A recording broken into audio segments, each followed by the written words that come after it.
Hola jóvenes, buenas tardes, ¿cómo están? Buenas tardes, profesor.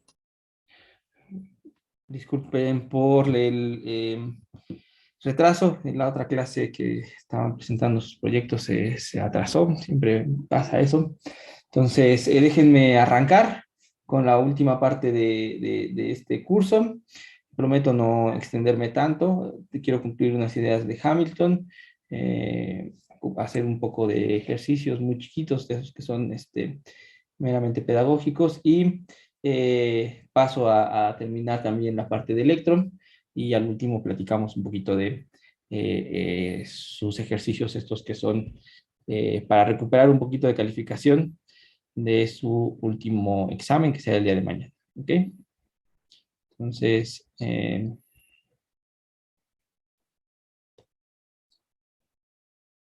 voy a arrancar con la parte de mecánica, donde en la última sesión lo que hicimos fue trabajar de manera directa eh, con ya el hamiltoniano, o bueno, habíamos construido el hamiltoniano, y de ahí derivamos un poquito las ecuaciones de Hamilton, pasando por que era un momento generalizado, ¿no? Y nos dimos cuenta que esencialmente cuando uno va a pasar de el formalismo escrito por Lagrange al formalismo escrito por Hamilton, vamos a ser capaces de tener unas ecuaciones diferenciales más amigables, por lo menos van a ser de primer orden y no de segundo orden, como las que teníamos a nivel de las ecuaciones de Lagrange, en términos de las derivadas en el tiempo, acuérdense, es importante. Eh, pero pagamos el precio, ¿no?, de simplificar estas ecuaciones multiplicando, ¿no?, el número de ecuaciones que íbamos a tener, porque ahora en lugar de tener f ecuaciones para resolver f incógnitas, ahora vamos a tener 2f ecuaciones para para resolver las dos, o para encontrar las dos f incógnitas en nuestro sistema. Entonces hicimos la construcción, ¿no?, de cómo se verían eh, nuestras ecuaciones, y de hecho llegamos estas dos ecuaciones. Una que tenía que ver con que la derivada en el tiempo de la coordenada generalizada, ¿no?, tendría que ser igual a una función f de a, ¿no?, que dependía del momento generalizado, de la coordenada generalizada, del tiempo, y que las ecuaciones de Lagrange, una vez que nosotros escribíamos nuestras expresiones en términos de las coordenadas generalizadas del momento generalizado, no eran más que esta relación, que la derivada del momento generalizado, el momento canónico generalizado. La derivada en el tiempo era igual a la parcial de Lagrangiano respecto de la coordenada generalizada, y que eso también tendría que ser otra función g sub a, que depende de q, de p y de t.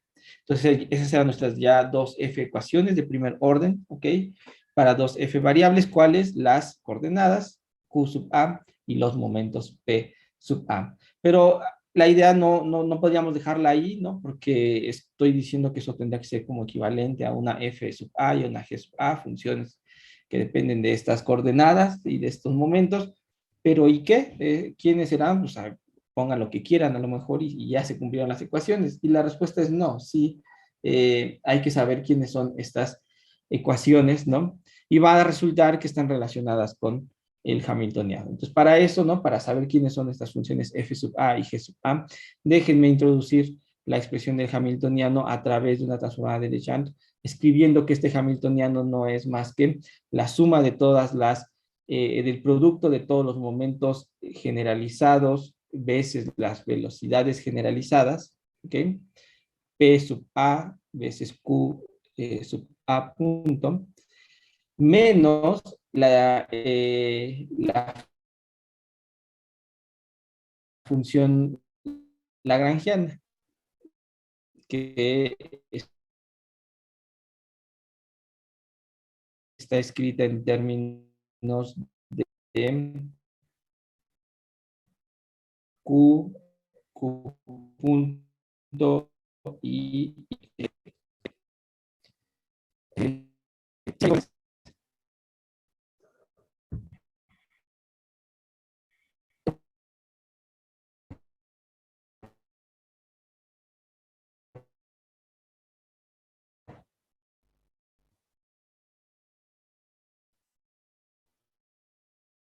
hablan? ¿Me escuchan?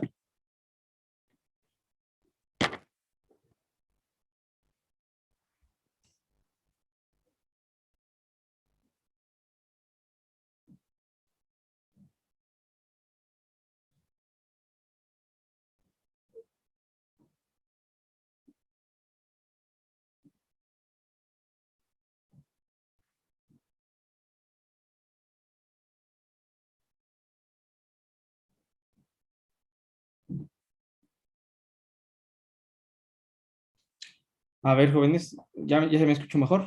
¿De casualidad? Sí, profe, ya.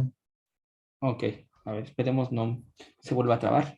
Entonces, lo que les decía es que para poder encontrar FA y GESAM, lo que vamos a hacer es introducir este lagrangiano a través de esta transformada de Legendre, es esta relación que me va a ligar al hamiltoniano a través de conocer el lagrangiano. Entonces, eso va a pasar por hacer una mezcla, ¿no?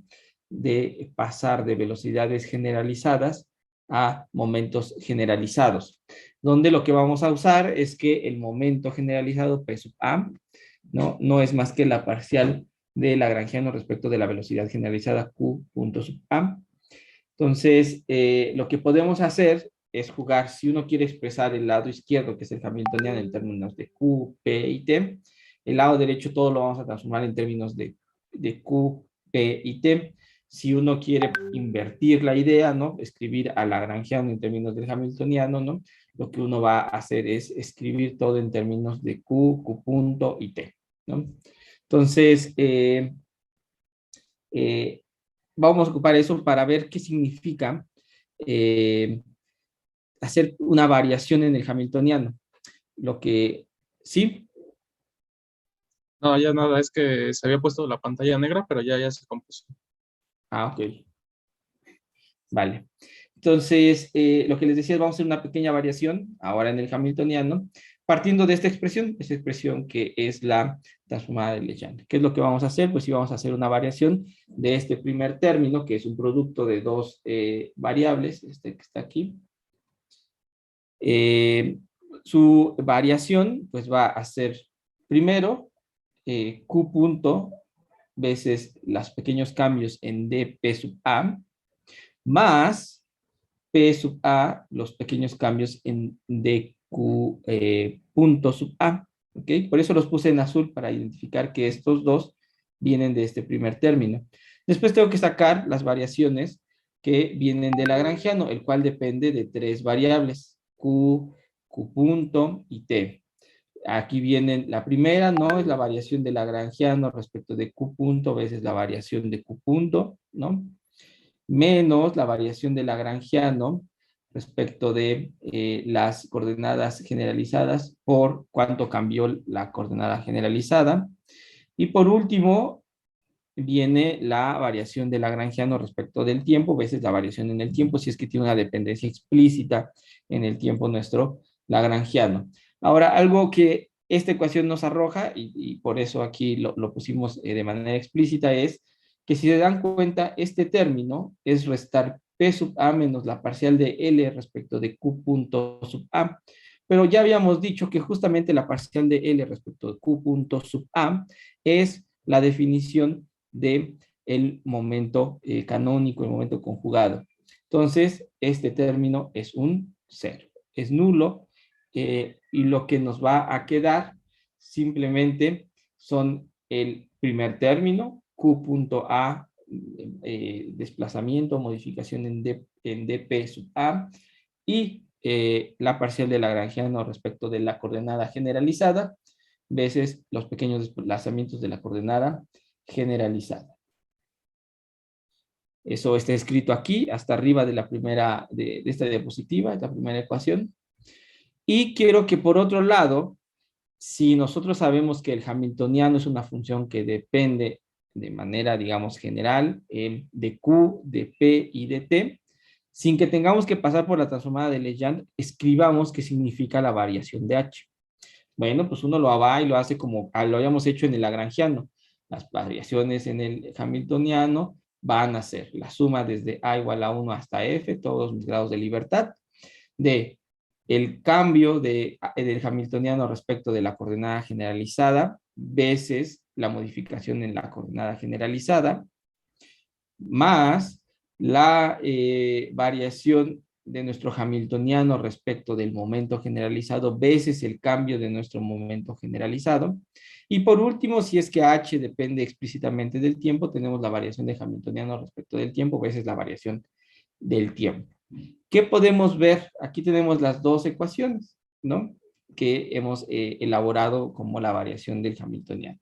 Pues podemos ir viendo que hay una correspondencia. Vean que este término, que es proporcional a los cambios en la coordenada generalizada, también aparece acá, cuyo coeficiente, por un lado, ¿no? Está la parcial de lagrangiano respecto de Q sub A, y aquí tengo la parcial de H respecto de Q sub A. ¿Qué es este que está aquí? El de en medio. Y aquí tengo que hacer énfasis en decir que parece que es el mismo objeto, que dices, bueno, derivo el lagrangiano respecto de Q sub A y derivo el hamiltoniano respecto de respecto de Q sub A, y voy a obtener, digamos, casi lo mismo. Lo único que hay que tener cuidado es que son derivadas parciales. Eso quiere decir que tengo otras variables en juego, y las que tengo que dejar fijas, las otras variables que no, las que no estoy tomando en cuenta en la derivada, no son las mismas. ¿Ok? Para este lado, por eso puse de manera explícita aquí unas rayas, ¿no? Estoy diciendo que es mi derivada de lagrangiano respecto de mis coordenadas generalizadas, pensando que quien se queda constante es la velocidad generalizada. Mientras que aquí, ¿no? Tengo la variación del hamiltoniano respecto de la coordenada generalizada, pensando que quien se queda fijo es el momento generalizado. ¿Ok? Hay que tener cuidado con estas ideas cuando uno hace derivadas parciales. Bueno, por otro lado, lo que tenemos son los coeficientes que van a estar multiplicando a las variaciones del momento generalizado. Por un lado tengo Q punto sub A, que aparece con, o va a ser igual a la variación de H respecto de este momento generalizado, que es esta ecuación que está aquí. Y ya por último lo que tenemos es que las variaciones del hamiltoniano respecto del tiempo, ¿no? Este que está aquí, que es el que va a estar multiplicando al dt, es igual a menos las variaciones del lagrangiano respecto del tiempo veces dt. Eso no es de sorprenderse, porque acuérdense que la relación entre el hamiltoniano y el lagrangiano es con un signo menos, ¿no? En nuestra condición de la transformada de Legendre, traen un signo menos de relación. Entonces, si existe una dependencia explícita en uno u otro lado, va a venir con un signo relativo menos entre ellos. ¿Ok? Y bueno, aquí les recuerdo qué es lo que habíamos dicho en la diapositiva anterior. La voy a regresar para que se graben dos anteriores, perdón. Había una relación de dq sub a respecto del tiempo, era mi famosa f sub a, y una de p sub a respecto del tiempo, que era la famosa g sub a. Pues creo que ya encontramos quién es f sub a y g sub a, porque justamente aquí tengo q punto a, que es la derivada de q sub a respecto del tiempo, que me daba la f sub a. Pues resulta que f sub a es la parcial de h respecto del momento generalizado. La otra ecuación, esta que está aquí, ¿no? Sabíamos que la parcial de lagrangiano respecto de la coordenada generalizada era igual a la derivada de p sub a respecto del tiempo, pero eso a su vez es la famosa g sub a. Por lo tanto, lo que concluyo es que la g sub a no es más que menos la parcial de h respecto de la coordenada generalizada. No son cualquier función, son derivadas, ¿no? De mi hamiltoniano. Y entonces estamos encontrando lo que ahora sí se conocen como las ecuaciones de Hamilton. Unas ecuaciones muy simétricas, ¿no? Donde me dice que la derivada de la coordenada generalizada en el tiempo es igual a la parcial de mi hamiltoniano respecto de el momento generalizado. Y por otro lado, lo que me dice es que el otro conjunto de ecuaciones, las otras F ecuaciones, estas son para encontrar Q, estas serán para encontrar P, eh, es que la derivada del momento generalizado respecto del tiempo es igual a menos la parcial de mi hamiltoniano respecto de la coordenada generalizada. Esas son las famosas ecuaciones de Hamilton, que son las que ahora hay que resolver para cuando tengamos un sistema mecánico. Y para ello, pues voy a ocupar el ya tan famoso y usado en este curso, péndulo en un plano, ¿no? En un movimiento nada más en 2 dimensiones, ¿no? Esta es la imagen, creo que no sé, la he puesto como 5 veces en el curso o más. Y lo que vamos a hacer es partir de Lagrangiano. Vamos a seguir la lógica que hicimos para construir estas ecuaciones de Hamilton. Paso número 1, escribo mi Lagrangiano. Ya no lo sabemos, este es un medio de ml cuadrado teta punto al cuadrado más mgl coseno de teta. La parte cinética, la parte potencial con un signo menos, ¿verdad? Porque es t menos v, el lagrangiano. Y lo que voy a hacer como segundo paso, ya que conozco el lagrangiano, es construir el momento conjugado o los momentos conjugados. En este caso, tengo un grado de libertad. Si bien trabajo en 2 dimensiones, tengo un grado de libertad porque tengo una constricción. La cuerda, la longitud de la cuerda no cambia. Entonces, lo que tengo es P sub teta, ¿no? Que es el momento canónico conjugado de la variable teta, ¿no? El cual sabemos que es la derivada parcial de lagrangiano respecto de teta punto. Hago la derivada y lo que encuentro es que P sub teta es ml cuadrado teta punto, que no es más que el momento angular. Usualmente, bueno, no usualmente, muchas veces en los sistemas mecánicos, ¿no? Nos vamos a dar cuenta que el momento canónico conjugado se va a relacionar a lo que nosotros estamos acostumbrados a escuchar que son los momentos, momento lineal, momento angular, ¿no? En este caso se ve esta relación, ¿no?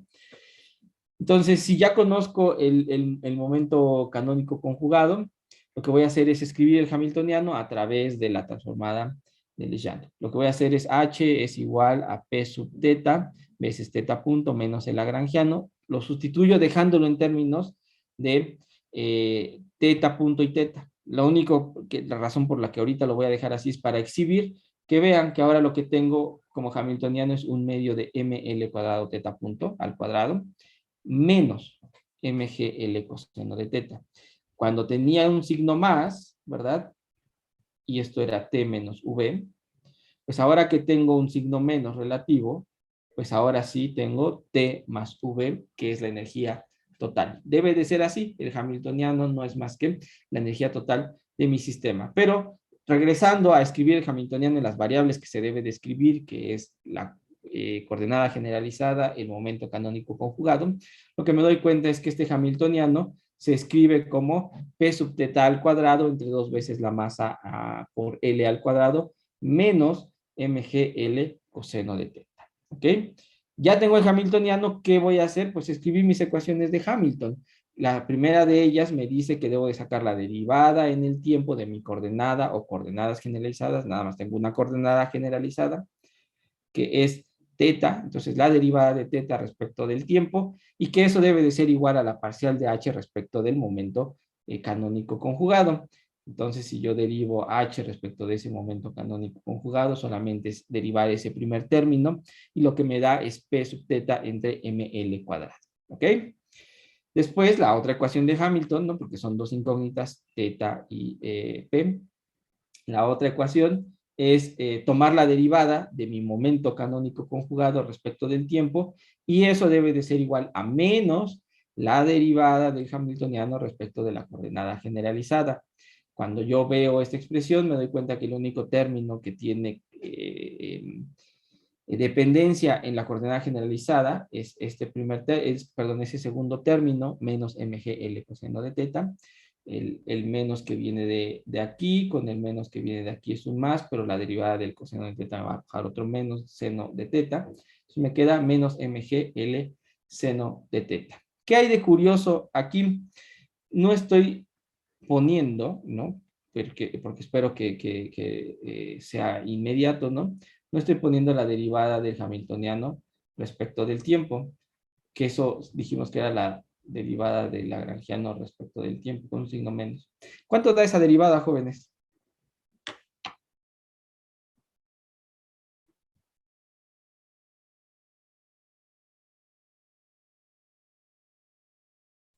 Cero.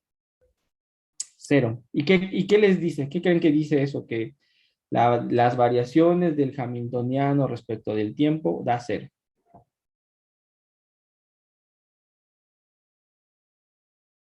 Que la energía se conserva. Exactamente. Una de las bondades del hamiltoniano es saber que si existen cantidades que no cambian, ¿no? En la evolución del sistema, estas cantidades conservadas, pues tenemos una simetría ahí puesta. Entonces, el hamiltoniano no depende explícitamente del tiempo. Eso implica que el hamiltoniano es una constante de movimiento, eso implica que la energía se conserva, y es aquí por primera vez donde aparece la idea de no tener de manera explícito algo en nuestra teoría. Ahorita cuando hable del siguiente ejercicio va a aparecer otra variable que no es explícita, y como consecuencia voy a encontrar que algo se conserva. Pero entonces aquí nos quedamos con la idea de no hay dependencia explícita en el tiempo. Si yo tengo un sistema mecánico donde no tengo dependencia explícita en el tiempo, voy a dar o puedo asegurar que es un sistema conservativo, es decir, que su energía se conserva, ¿ok? Y que el hamiltoniano es una constante de movimiento. Por otro lado, ¿no? Si yo sé que es una constante esa energía, pues entonces P sub teta al cuadrado entre 2ml cuadrado menos mgl coseno de teta, que es mi hamiltoniano, la energía interna total de mi sistema, debe ser igual a una constante, ¿ok? Entonces, si es igual a una constante, puedo analizar diferentes situaciones, y aquí hay unos dibujitos, ¿no?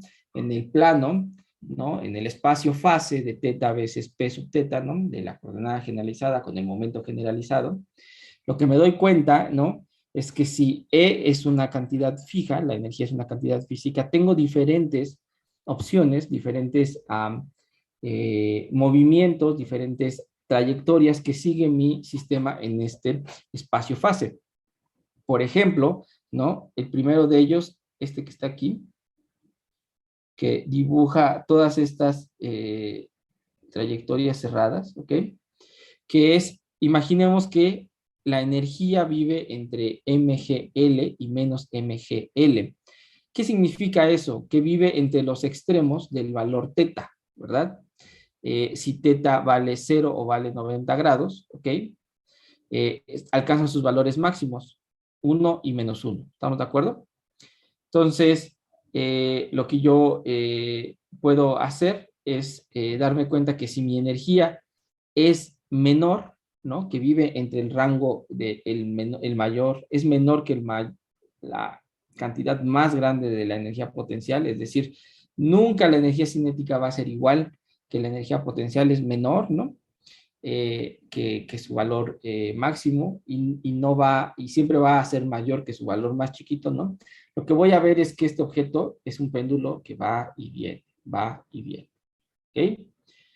Si justamente lo que hago es que pueda tocar el valor máximo, que la energía es igual a mgl, el máximo, ¿no? Lo que voy a hacer es que le voy a dar como la vuelta a mi, eh, a mi, a, a mi circulito, y puede que esta cosa, ¿no? Se tenga como un punto semiestable, ¿no? Y pueda volver a regresar, y entonces puede hacer círculos completos, ¿se dan cuenta? No hay pérdida de energía. Pero por aquí me paso un poquito de ese valor, ¿no? Y si mi energía le doy un montón de momento, ¿no? Lo que va a hacer esta cosa es empezar a dar vueltas, ¿ok? Ya no va a estar oscilando, sino va a estar dando vueltas como loco este objeto, ¿ok? Entonces va a empezar a repetir las trayectorias, va a empezar a oscilar, ¿ok? Entonces de ahí podemos ver ciertos movimientos de este sistema. Si tengo una condición donde, perdón, donde en realidad esta energía, ¿no? Si yo le sumo esta partecita, es decir, si lo despejo, si E más mgl coseno de teta, eso es igual a la energía cinética, ¿ok? Si se dan cuenta. Si esto es pequeñito, esto que estoy señalando es energía más mgl coseno de teta, Ok, ahora ya ven cómo lo estoy señalando. Si eso es pequeño, eso es porque tiene poquita energía cinética.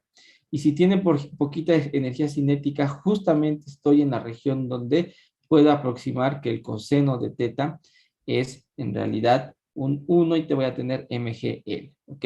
El caso de tener un oscilador armónico. Estoy muy cerquita de la vertical y por lo tanto hago pequeñas oscilaciones, pequeñas perturbaciones alrededor de la vertical.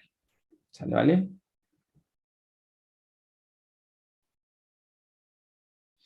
Ok, el otro ejemplo que les voy a platicar es el péndulo esférico. Ahora lo vamos a generalizar a que no vive el movimiento en un plano, sino ya es tridimensional. ¿Ok? Y vamos a seguir ocupando estas coordenadas esféricas, ¿no? Son útiles esencialmente. Pues el radio es constante y lo único que voy a ver son las variaciones angulares, ¿verdad? Entonces, voy a hacer la misma historia, voy a repetir la receta, agarro mi lagrangiano, escribo mis momentos generalizados, construyo mi hamiltoniano y, por último, escribo las ecuaciones de Hamilton. Ya resolver las ecuaciones de Hamilton ya no las estoy resolviendo, pero ustedes pueden ver que se vuelven unas ecuaciones bastante simples, ¿ok? Entonces, el correspondiente lagrangiano de este péndulo esférico ya lo hemos escrito en algunas otras ocasiones.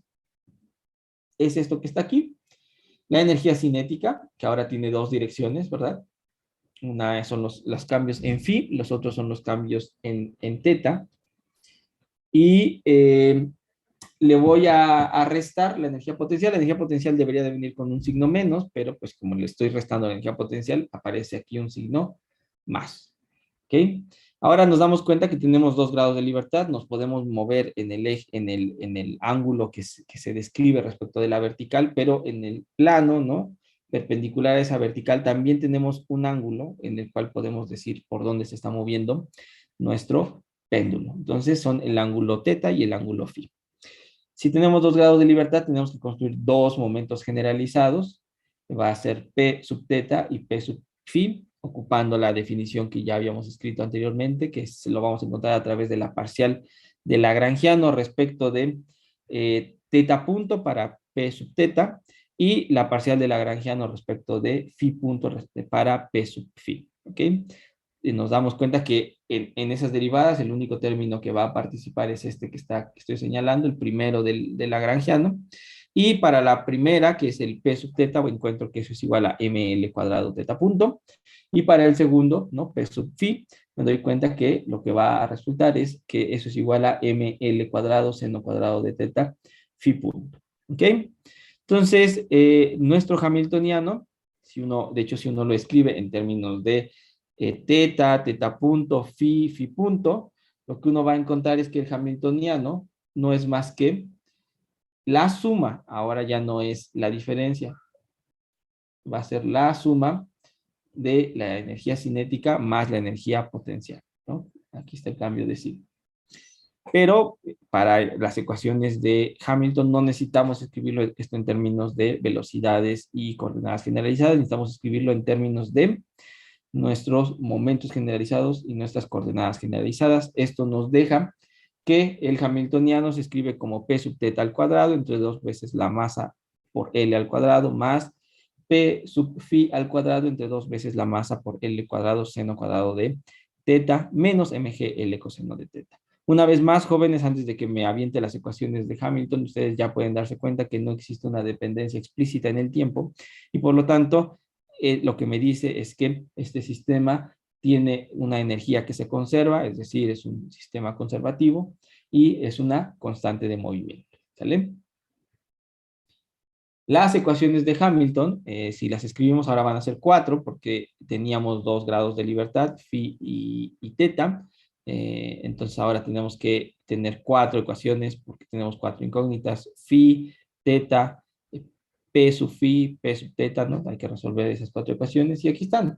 La primera de ellas nos dice que la derivada de teta respecto del tiempo pues debe de ser igual a la parcial de h, el hamiltoniano respecto de P sub teta, el cual me da P entre ml cuadrado. La segunda ecuación me va a decir que tengo la derivada de phi respecto del tiempo, que eso es igual a la parcial de h respecto de p sub phi, y eso es p sub phi entre m por L cuadrado seno cuadrado de teta.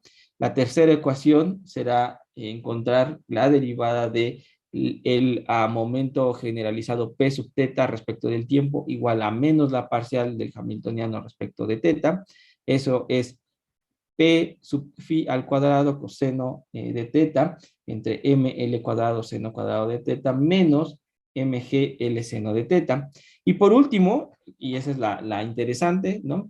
Es que la derivada de P sub phi respecto del tiempo, del momento generalizado P sub phi, que debe de ser igual a menos la parcial de h respecto de phi, es igual a 0. Noten, ¿no? Que este hamiltoniano no tiene ninguna dependencia en phi, tiene dependencia en teta punto, en phi punto, en teta, pero no tiene nada que dependa de phi. Y eso, lo que se dice o lo que se conoce es que phi es una coordenada cíclica, ¿ok? La puedes cambiar, tú puedes darle el valor de phi, el que quieras, y lo puedes cambiar y cambiar y cambiar y cambiar, y nada de tu dinámica se va a ver afectada, ¿ok? Como consecuencia clara en estas ecuaciones de movimiento, lo que me dice es que P sub phi, el momento canónico conjugado de esta variable cíclica, es una constante de movimiento, es decir, no cambia en el tiempo y por lo tanto es una cantidad que se conserva. La simetría es que ante cambios de phi, P sub phi nunca cambia. ¿Okay? Entonces eso es lo que uno gana en las ecuaciones de Hamilton, además de que las ecuaciones diferenciales, como pueden ver, son bastante más sencillas, ¿no? Ya no son de segundo orden. Lo que uno gana es que rápidamente uno puede identificar si existen variables dinámicas que son cíclicas, es decir, que no aparecen explícitamente, y entonces de ahí podemos encontrar, si se dan cuenta, por haber visto que hay una coordenada cíclica, logramos encontrar inmediatamente cuál es la constante de movimiento. Eso es algo súper bonito y es de los grandes, de las características más importantes de este formalismo, que nos ayuda a identificar todas y cada una de las cantidades conservadas, ¿ok? Entonces, con este ejercicio lo que quería mostrar es que no solo el tiempo que aparece, digamos, que es una variable muda o variable cíclica en todos estos ejemplos que ocupé, sino que cualquier otra variable dinámica que tenga esa característica, pues nos va a arrojar una constante de movimiento. ¿Ok, jóvenes? ¿Dudas hasta acá?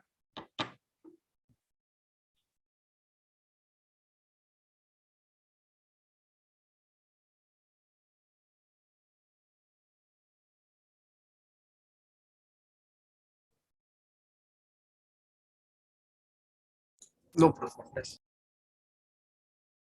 Ok, si no hay dudas, déjenme ahora cambiar rápidamente. Déjenme ver en dónde tengo que iniciar.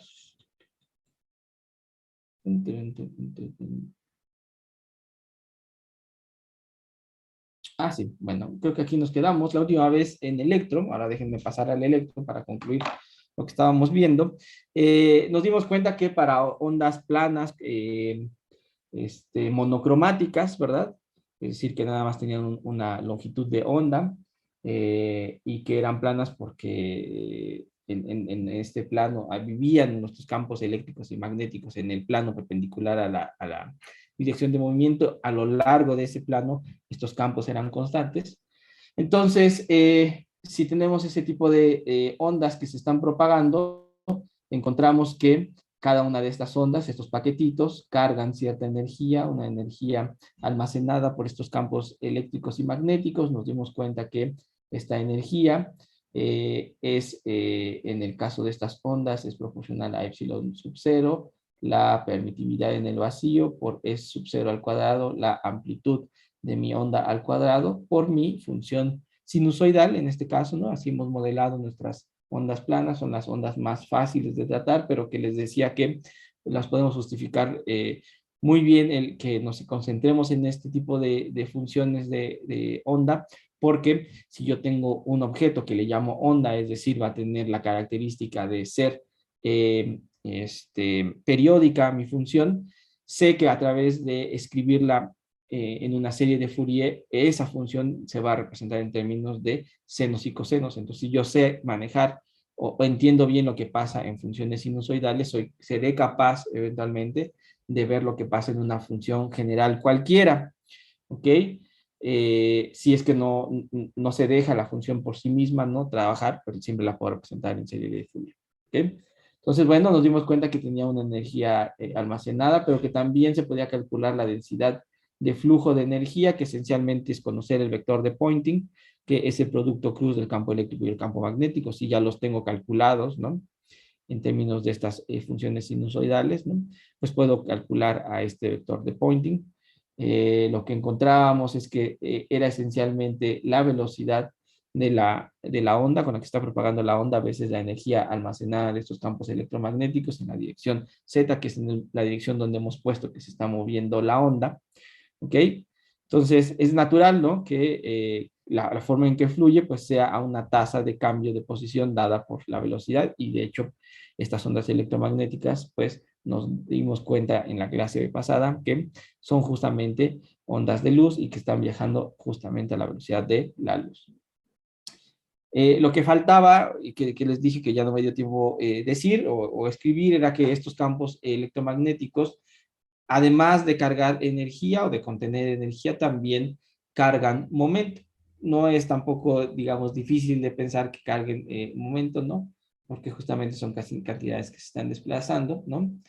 Y entonces la densidad de momento almacenado por los campos en realidad es el vector P, que está relacionado con el vector de Poynting a través de un coeficiente que es 1 entre la velocidad al cuadrado de la onda, en este caso es 1 entre c cuadrado. Por lo tanto, para ondas monocromáticas, si yo ya sé cuánto vale el vector de Poynting, ¿no? Me doy cuenta que el momento, ¿no? Que va a cargar esta onda, aquí lo sustituyo de manera explícita, pero lo puedo escribir en términos de la energía almacenada, es 1 entre c, la velocidad de la luz, veces la energía almacenada a lo largo de la dirección z, que es la dirección de propagación de mi onda. ¿Ok? Entonces, esas son cantidades que uno podría agarrar y medir, pero algo que tenemos que recordar es que en el caso de la luz, la longitud de onda es realmente pequeñita. Esta cosa está fluctuando, está variando muy rápido, son del orden de 10 a la menos 7 metros y 10 a la menos 20 y tantos segundos son la frecuencia esta que tiene de oscilación. Por lo tanto, si yo tomo una foto y después otra foto y después otra foto, estoy tentando a ver que esta cosa está cambiando mucho. Entonces, algo que nos puede resolver la vida para no tener valores, digamos, distintos, ¿no? Es determinar estas cantidades a nivel macroscópico. Y si queremos hacerlo a nivel macroscópico, pues tendríamos que ver esa onda propagándose a una cierta distancia, pero eso significaría esencialmente sacarle el promedio de todas estas oscilaciones o fluctuaciones que tiene nuestra onda. Entonces, lo normal, ¿no? Que uno hace en realidad para reportar estas cantidades es que la energía almacenada por estos campos electromagnéticos, hay que tomar su promedio, y su promedio es un medio de epsilon sub 0 es 0 cuadrado, que es la amplitud al cuadrado de mi onda, el promedio del vector de Poynting, que es un medio de lo que ya habíamos obtenido, c veces epsilon sub 0 0 al cuadrado en la dirección z, y el promedio del momento, que es 1 entre 2 veces la velocidad de propagación de mi onda, veces epsilon sub 0 por e sub 0 al cuadrado en la dirección z. ¿Por qué? Es muy fácil de encontrar, pues el promedio de la función que está modelando nuestra onda, que es un coseno, al cuadrado, pues es un medio, va de 0 a 1. La mitad es un medio. ¿Ok? Y estos brackets, ¿no? Pues denotan el promedio en el tiempo, es como el valor de expectación, si uno hace alusión a la mecánica cuántica, el valor de expectación de estas cantidades. ¿Ok? En el tiempo, lo que estamos tomando es un promedio en el tiempo. ¿Okay? Lo que hacemos es dejar evolucionar a nuestra onda, que suba, que baje, que suba, que baje, que suba. Después de tener una muestra lo suficientemente grande, promediamos, ¿no? Y justamente nos damos cuenta que eso me da un medio. Entonces, lo que vimos la sesión pasada fueron ondas electromagnéticas, o lo último que vimos fueron ondas electromagnéticas En el vacío, ¿no? Eran ondas de una sola longitud, planas, etcétera, ¿no? Ahora déjenme hacer rápido la primera pequeña modificación que podríamos hacer y es pensar que estas ondas electromagnéticas están viajando en un material, no cualquier material, ¿ok?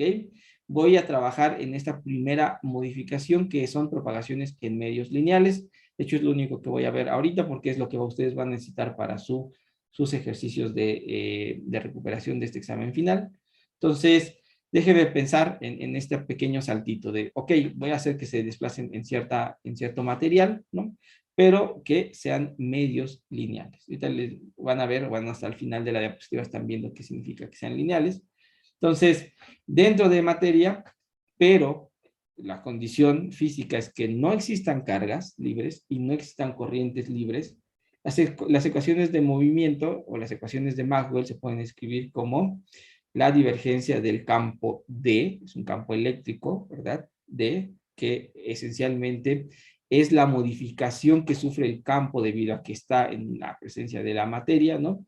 Y está relacionado con el campo eléctrico que conocemos, el generado por ciertas cargas, a través de un épsilon, ¿okay? La permitividad de mi medio. Aquí está la clave de por qué es lineal, es a través de multiplicar por una constante nuestra campo original, es el que genera este campo D, que es un campo inducido en este material. ¿Ok? Si fuera una combinación distinta, donde no sea una constante, sino sea una función o una combinación de alguna variación del campo eléctrico, por ejemplo, dejaría de ser lineal nuestra relación y ya no sería un medio lineal. ¿Ok?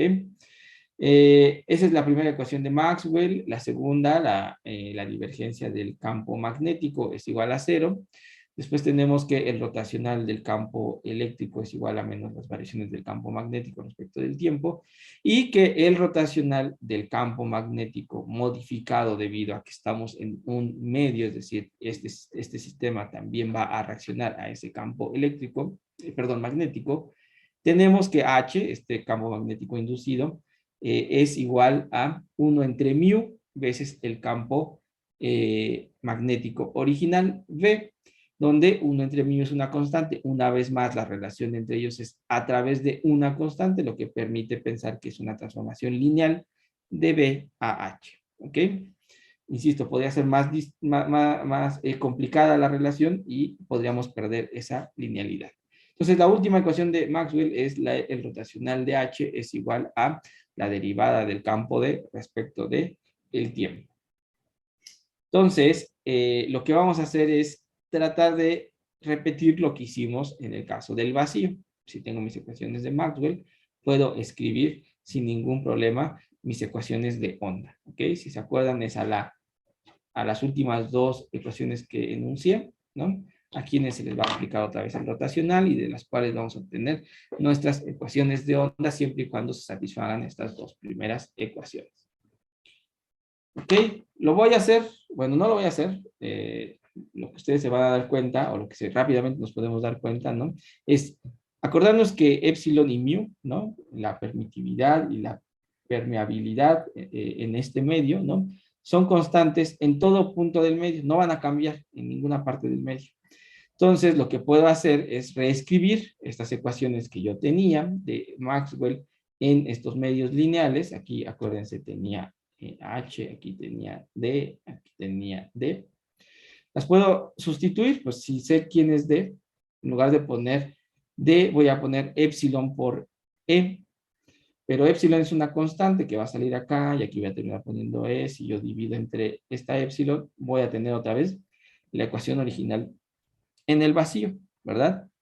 Esta no hay nada que hacerle, esta tampoco. Y fíjense que aquí también lo que voy a hacer es escribir 1 entre mu veces B aquí.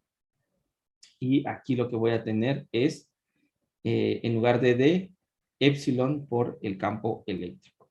Si aquí tenía 1 sobre mu, puedo multiplicar toda mi expresión. Déjenme... Ahí está. Si yo tengo 1 sobre mu, puedo multiplicar toda esta última ecuación por mu para llegar a esta ecuación que está acá. Se dan cuenta, las ecuaciones de Maxwell que ahora tengo son idénticas a las que tenía antes, salvo que ahora la última ecuación, ¿no? Es, está modificada. Está modificada por el producto de mu veces epsilon. Antes que teníamos, antes en estas ecuaciones de Maxwell, esta era idéntica a la primera. Esta no hice ningún cambio. En esta tampoco hice ningún cambio. El único cambio está aquí, donde en lugar de tener mu 0, epsilon 0, ahora tengo mu por epsilon. Entonces, el cambio respecto del vacío simplemente es darse cuenta que en la última ecuación de Maxwell, lo que tengo que reemplazar es el producto de la permeabilidad por la permitividad en el vacío, cambiarlo por la permeabilidad y permitividad en este medio. ¿Ok?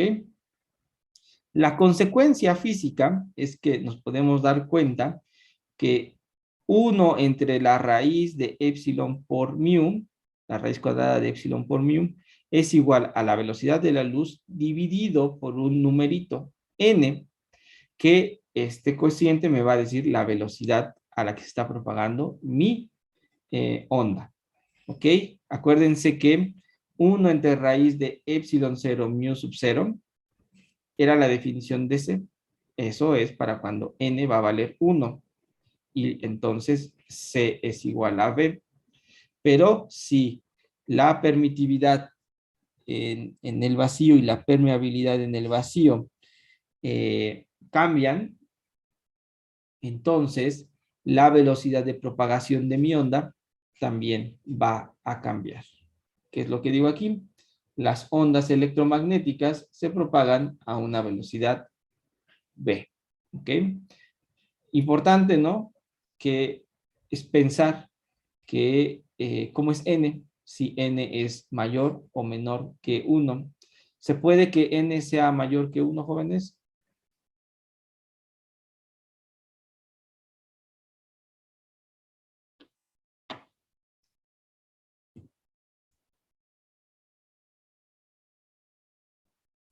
No, ¿No? no. ¿Por qué?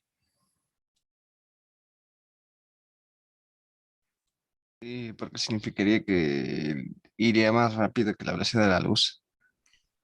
No, no, no. ¿N mayor que 1?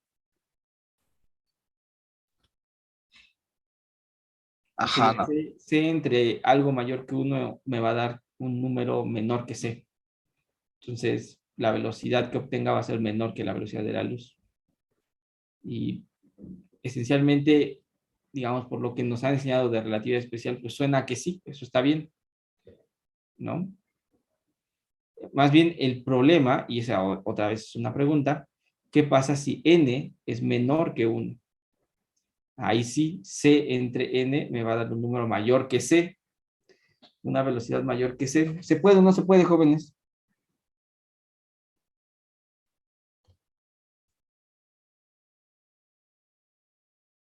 Ahí sí no se puede. Ahí sí no se puede. ¿Alguna vez ustedes han escuchado sobre la radiación Cherenkov?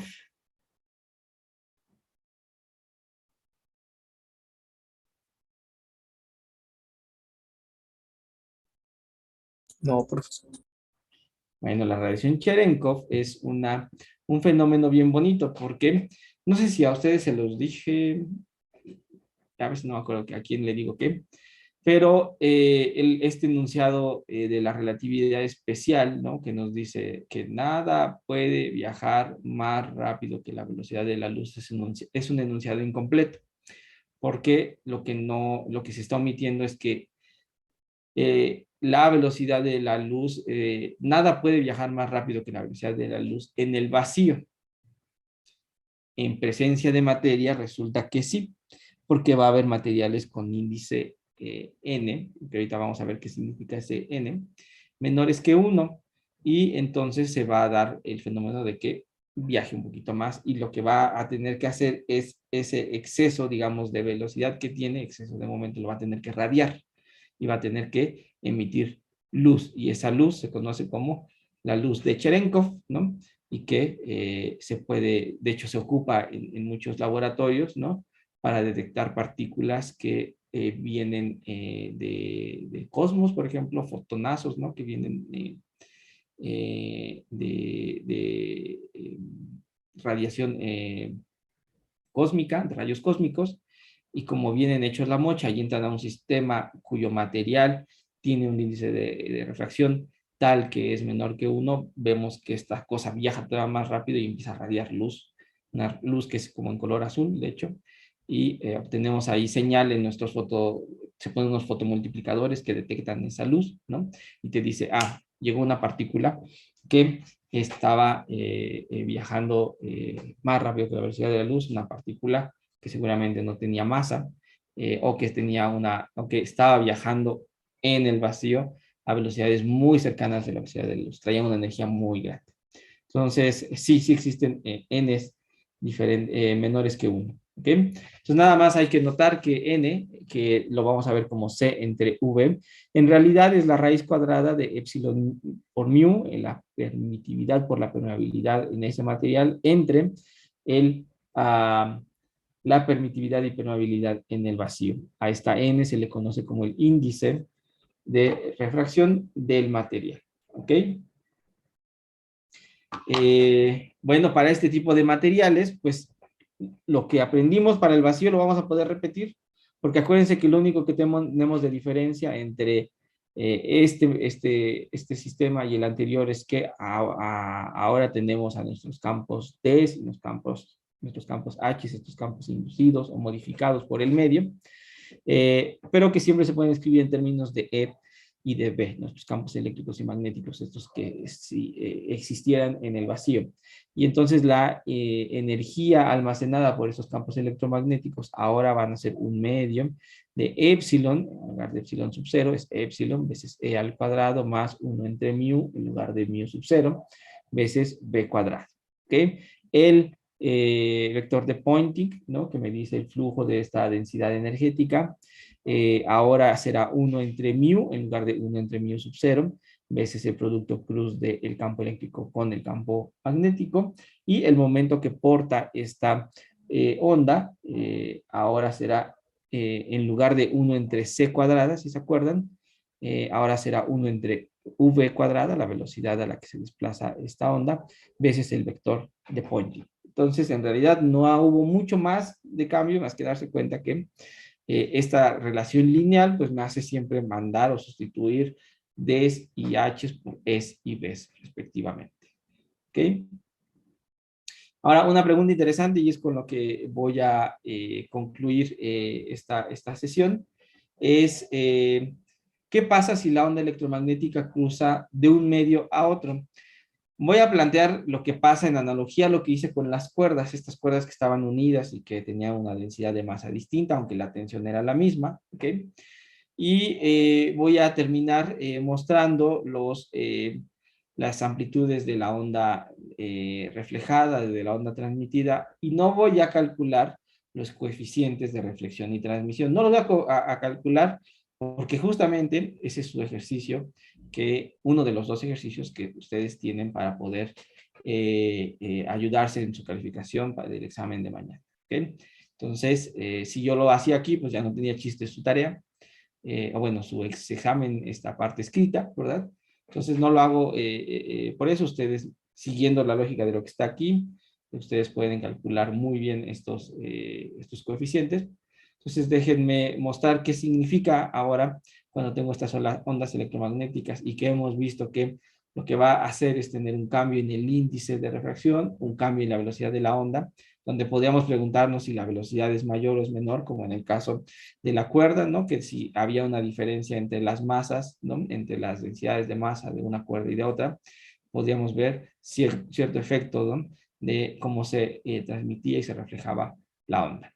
Entonces, como les decía, es un fenómeno análogo al sucedido en el sistema de dos cuerdas que ya platicamos la última sesión. Vamos a tener una onda incidente y a la hora de cruzar esa frontera donde están ahora uniéndose dos materiales distintos, lo que voy a tener es que se va a generar una onda reflejada parte de lo que venía, de lo que llegó de esa onda incidente se va a reflejar, y vamos a tener también una onda transmitida. Parte de esa onda incidente se va a continuar transmitiendo en el siguiente material.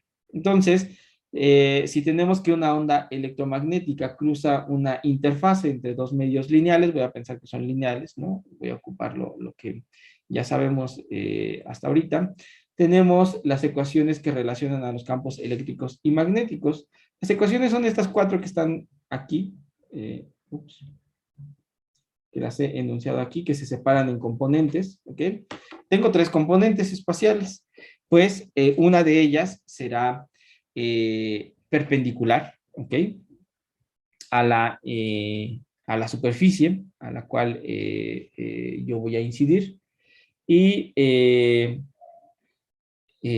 otras dos direcciones serán paralelas a la superficie, ¿ok? Para tener las tres direcciones. Entonces, este símbolo de perpendicular, ¿no? Son las componentes perpendiculares al plano de incidencia, donde está esa superficie, donde se intersectan, donde se juntan estos dos materiales, y las dos paralelas al plano, ¿no? El plano pues, es bidimensional, entonces hay dos direcciones, ¿ok?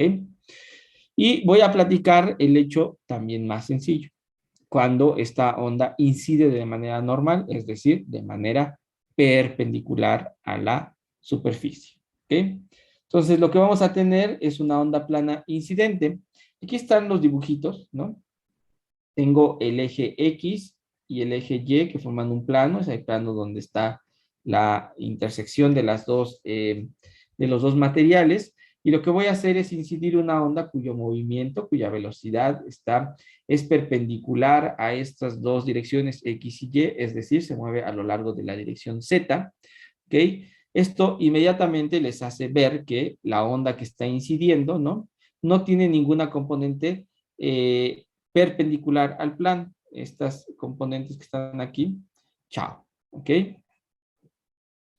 Entonces solamente va a tener componentes, si se dan cuenta, mi campo eléctrico y magnético. El campo eléctrico, de hecho, aquí lo están viendo, se mueve en la dirección X, oscila de arriba para abajo. ¿Ok?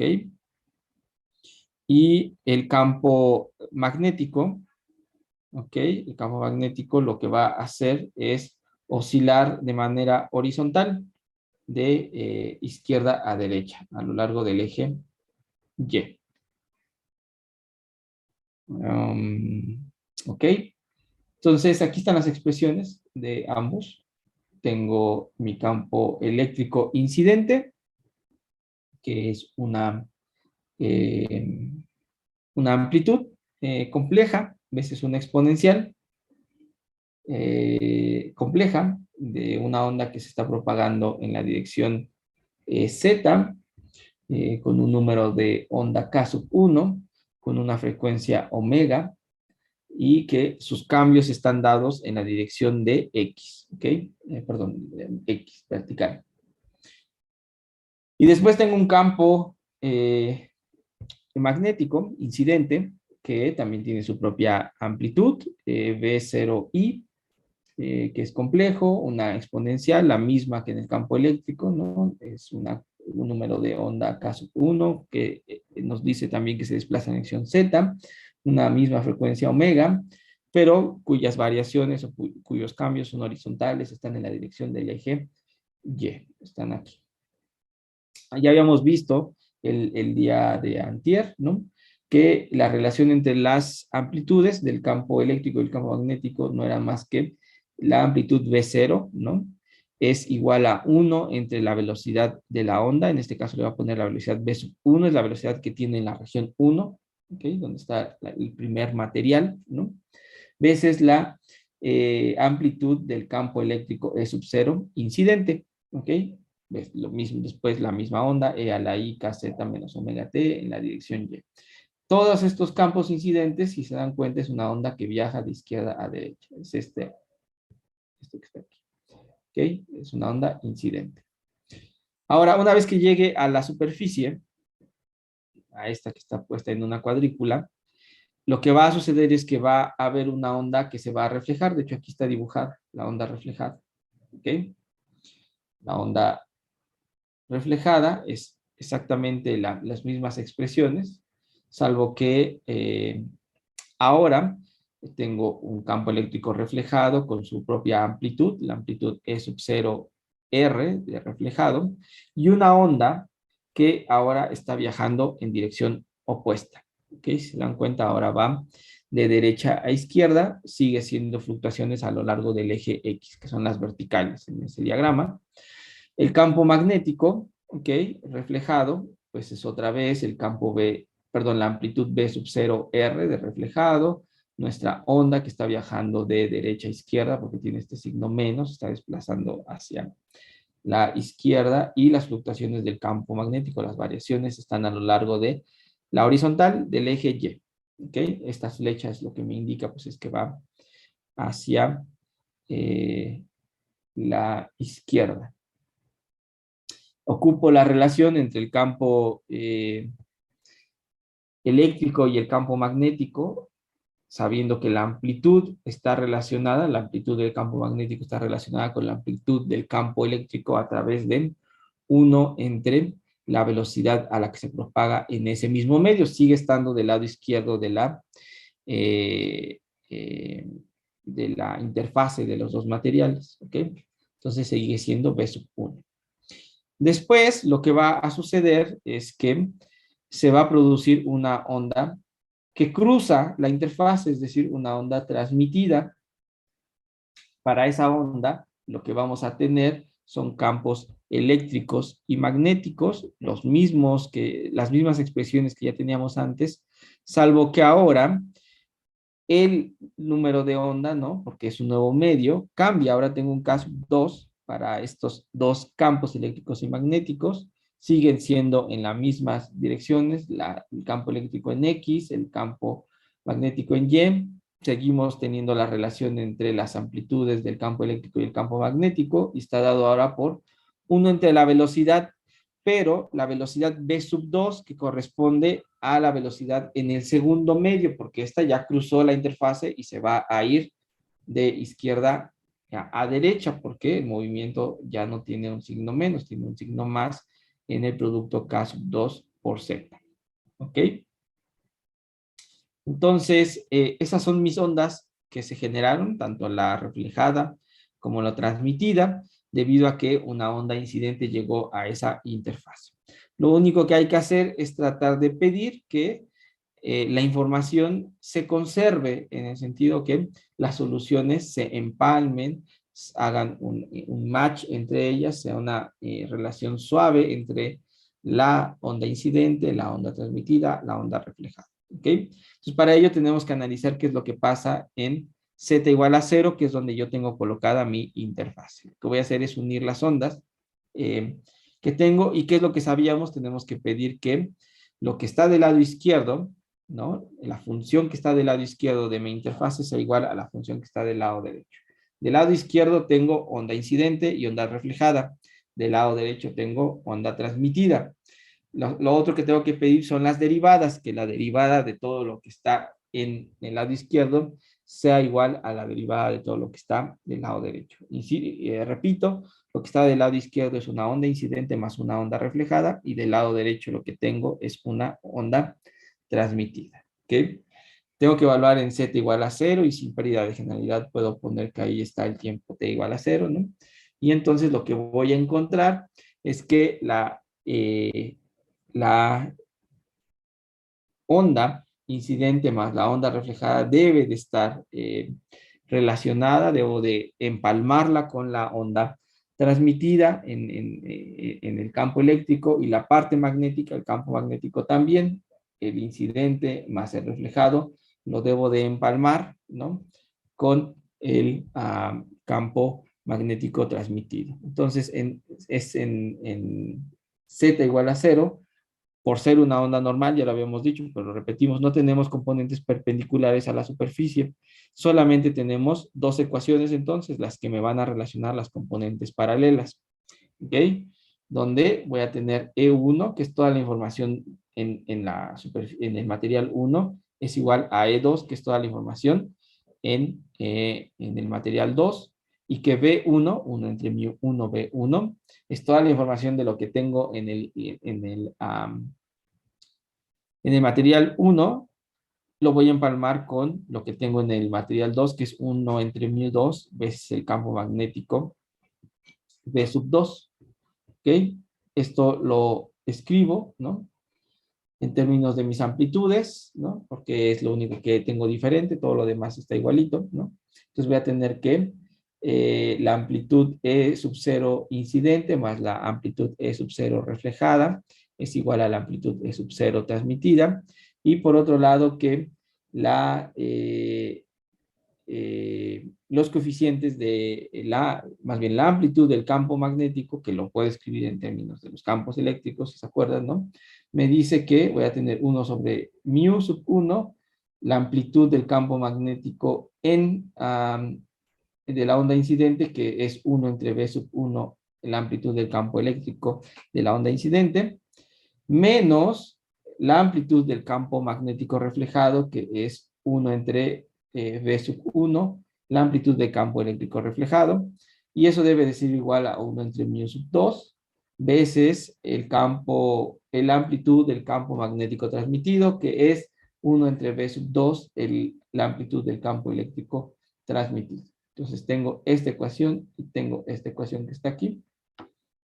Esta, de hecho, la podemos reescribir, la segunda, la que viene de las relaciones de los campos magnéticos, esa que estoy señalando ahorita, esa la podemos reescribir. Si se dan cuenta, yo puedo factorizar mu1b1 del lado izquierdo, y del lado derecho puedo tener como factor 1 entre mu2b sub 2, de tal manera que puedo dejar esto escrito en términos de esta expresión que está aquí abajito, que es epsilon sub 0 incidente menos epsilon sub 0 reflejado, igual a un coeficiente beta de epsilon sub 0 transmitido, donde beta está definido hasta abajo, puede ser escrito en términos de mu y de v, de la permeabilidad 1 y 2 y la velocidad 1 y 2, o bien puede estar escrito en términos de la permeabilidad y el número de refracción, ¿no?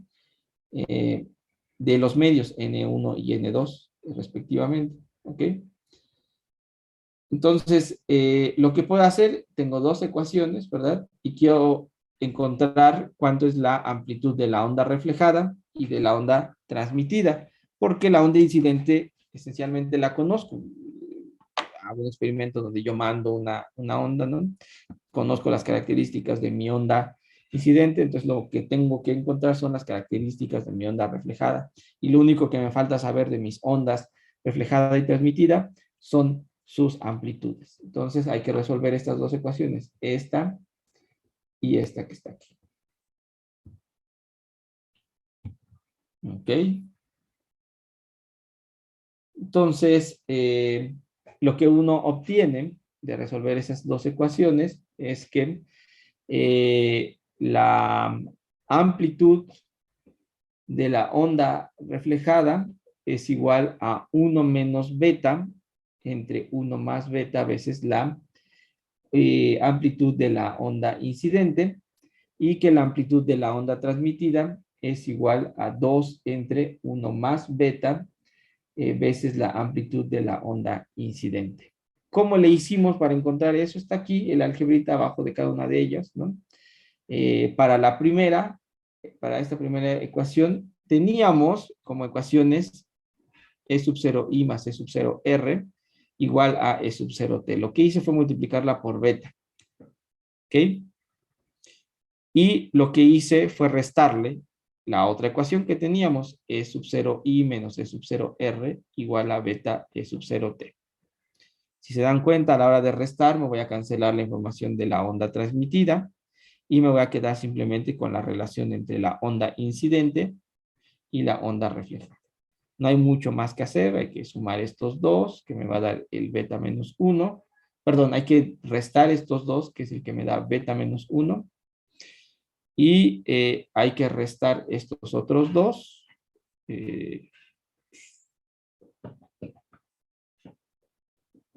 Esos serán los primeros que hay que restar. y esos son los segundos que hay que restar y son los que me va a dar beta más 1 epsilon sub 0 R. Simplemente hay que despejar epsilon sub 0 R y lo que encontramos justamente es la expresión que habíamos puesto arriba, que la relación entre la onda reflejada y la onda incidente es a través del cociente de 1 menos beta entre 1 más beta. Para la segunda expresión, lo que voy a hacer es sumar mis ecuaciones sin hacerle nada a ninguna de las dos. Sumo directamente la primera ecuación, E sub 0 I más E sub 0 R igual a E sub 0 T. Le sumo la segunda ecuación que teníamos, E sub 0 I menos E sub 0 R igual a beta veces E sub 0 T. Lo que me voy a cancelar es la información de la onda reflejada, ¿ok? Y entonces me va a quedar la información de la onda transmitida en términos de la onda incidente, ¿ok? Ahí la álgebra todavía es más fácil, ¿no? Porque lo que me va a quedar es la suma de los dos primeros términos, los que están a la izquierda de la igualdad, que me van a dar 2 veces epsilon sub 0 i, ¿ok? Y del lado derecho lo que tengo que sumar es la información de la onda transmitida, y lo que me va a dar es 1 más beta veces el coeficiente, la amplitud de la onda transmitida. Y despejando el coeficiente de la onda transmitida, la amplitud, perdón, me queda el epsilon sub 0 t igual a 2 veces 1 entre 1 más beta, la amplitud de la onda transmitida. ¿Ok? Perdón, de la onda incidente.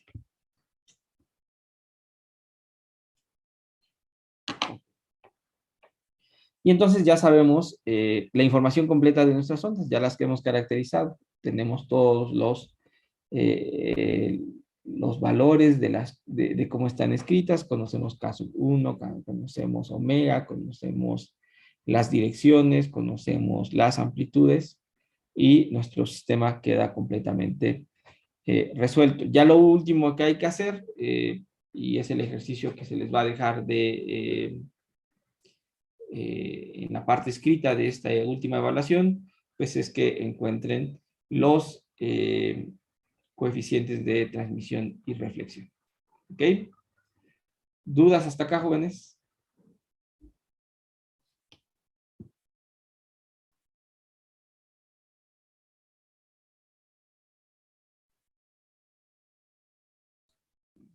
Perdón, Doc, se cortó tantito mi internet. ¿Me puede repetir cuáles fueran los ejercicios?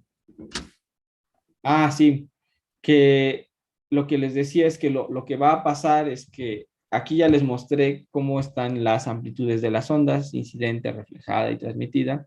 Lo siguiente que hay que hacer es calcular los coeficientes de transmisión y reflexión. Eso es lo que ustedes van a hacer en su ejercicios escritos de esta última evaluación. Eso es lo que falta, digamos, por hacerlo. Si algo más se quiere saber es eso, ¿no? Los coeficientes de transmisión, reflexión y listo.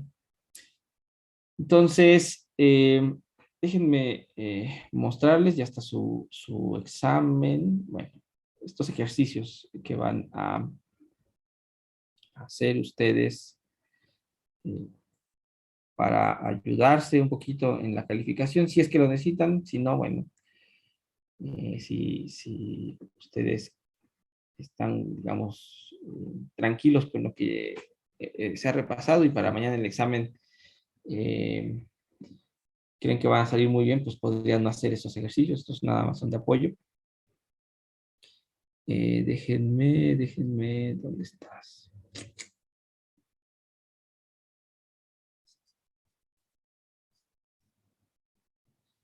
Un segundo, jóvenes.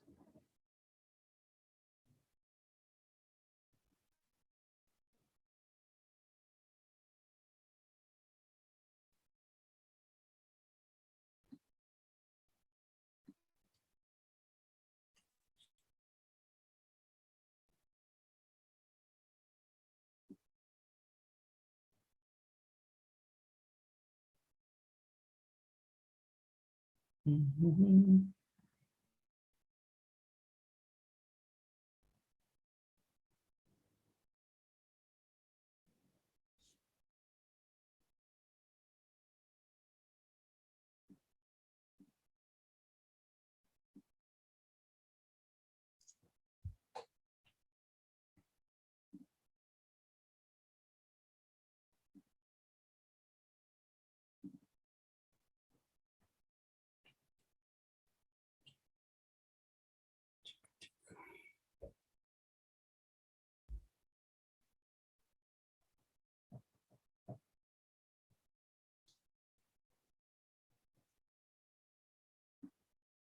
Profesor, disculpe, mientras Sí, tanto, ¿puedo hacerle una pregunta?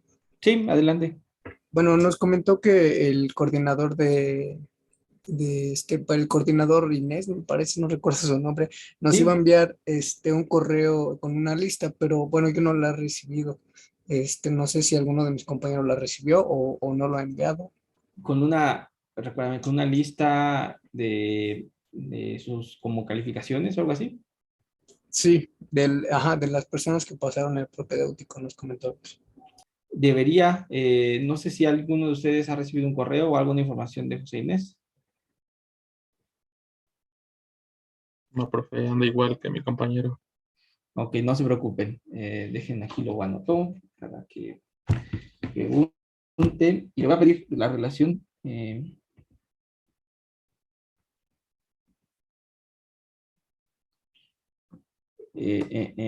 para que ustedes sepan. De todas maneras, ustedes saben la calificación que yo reporté y la que reportó Horacio, ¿cierto? Sí, profesor, sí, sí lo sabemos antes. Ok, entonces digamos de ahí ya saben qué onda con su calificación final, pero estoy de acuerdo que, digamos, nosotros, el posgrado tiene que enviarles una lista y decirles, por lo menos me imaginaría que deberían de mandarles una carta diciéndoles que han pasado la primera etapa o que no, o lo que sea, ¿no? Pero que no quede ahí ese hueco. Yo me encargo de conseguir la lista y hacerle llegar a cada uno de ustedes la información, ¿vale? Gracias, profesor. Sí, de nada. Déjenme ver. Aquí están, por fin. Eh, Ahí están viendo un PDF que dice examen.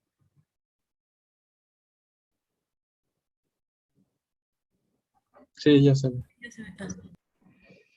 Ok, pues aquí están los dos ejercicios. Eh, este, dice mi hijo papitas. Pues ahí va, a ver. Eh, Uno es de mecánica, otro es de electro. No encontramos, a lo mejor y no fuimos lo suficientemente audaces para buscar un ejercicio donde hiciéramos compatible el principio de Hamilton o las ecuaciones de Hamilton y eventualmente tuvieran que ocupar electro para hacer algo sobre la propagación de una onda. Entonces, ante no haber encontrado los dos, un ejercicio donde combináramos las dos ideas, pues lo que decidimos fue poner dos ejercicios no manchados, no difíciles. El primero de ellos es les damos el hamiltoniano de una partícula de masa m y carga q que se mueve con velocidad v inmersa en un campo electromagnético y que está dado por esa ecuación que está ahí. Ahí está la ecuación de Hamilton. Tienen su momento y tienen su carga y tienen phi que es la componente cero de los potenciales, perdón, sí, potenciales. Les decimos quién es P en términos, ojo, aquí lo importante es, vean que el hamiltoniano depende de la posición X, del momento generalizado pi, o momento canónico conjugado pi, y de t. El lado derecho de la igualdad está en términos de P, el momento lineal, pero sí les decimos cómo está relacionado el momento lineal con el momento canónico. ¿Ok? Entonces, muestre que a partir de las ecuaciones de Hamilton se puede obtener la fuerza de Lorentz como la ecuación de movimiento para la partícula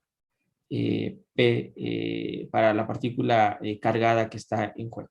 Es decir, tienen que encontrar que la derivada de PI respecto del tiempo es igual a Q, la carga eléctrica, por el campo eléctrico, más el producto cruz de la velocidad de la partícula por el campo magnético I. ¿Ok? Hay que aplicar Hamilton y lo que vimos en estas últimas clases, así directito, como si ya tienen Hamiltoniano, vean las ecuaciones. Y ojo, acuérdense que hay ciertas relaciones entre los campos, perdón, entre los potenciales vectoriales y los potenciales escalares con los campos eléctricos y los campos magnéticos. Es lo único que tienen que recordar. Y tienen que mostrar que se llega a una ecuación de movimiento que justamente es la fuerza de Lorentz. ¿Ok? Y para el segundo ejercicio lo que tienen es una onda electromagnética que viaja en un medio dieléctrico. Por cierto, los medios que vimos, ¿no? Son medios dieléctricos, no tienen cargas ni tienen corrientes libres, con un índice N1 igual a 1. ¿Ok? Eso es como tener el vacío. ¿Ok? Tenemos una onda electromagnética que viaja en un medio dieléctrico N igual a 2, N sub 2 igual a 1.5. La segunda región que atraviesa la onda tiene un ancho de L, es decir, esta región donde tenemos un índice N sub 2 tiene un ancho de L, y esta onda va a terminar en una interfase donde va a cruzar a un tercer medio, cuyo índice es de refracción es N sub 3 igual a 2. ¿Ok? Entonces, lo que queremos que encuentren es que calculen el coeficiente de reflexión, ¿ok? Como función de L, ¿no? Y que calculen la longitud de onda lambda en la primera región, ¿ok? Tienen que hacer, juntar las soluciones de la onda que llega de N1 a N2, de N2 a N3, ¿no? Encontrar las amplitudes, todo bonito, ya tienen N1, N2, N3, con eso pueden tener B1, B2, B3, pueden tener K1, K2, K3, pueden tener lambda 1, lambda 2, lambda 3, toda la información la tienen ahí.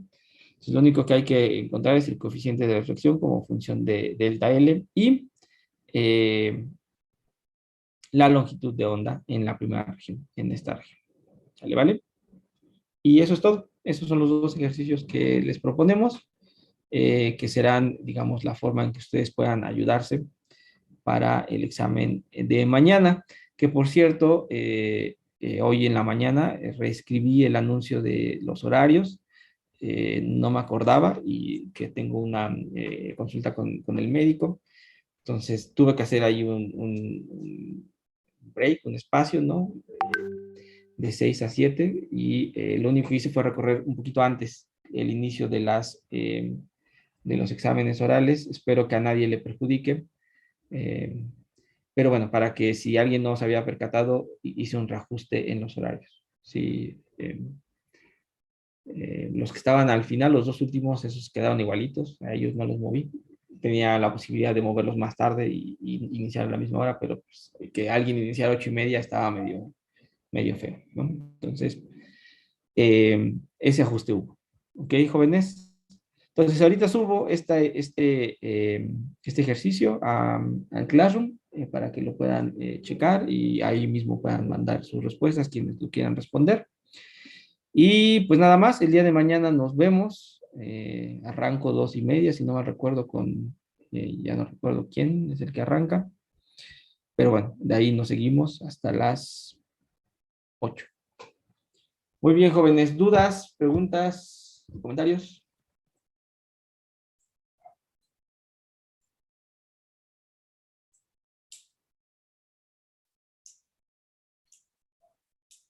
Ok, bueno, si no hay ninguna pregunta, duda o comentario, nos vemos mañana, jóvenes. Estudien mucho, repasen bien los conceptos, escojan su libro favorito de electro y de clásica, repasen bien estos temas. Y pues nada, mañana nos vemos. Que tengan bonita tarde. Hasta luego. Gracias, profesor. Hasta luego. Gracias, profe.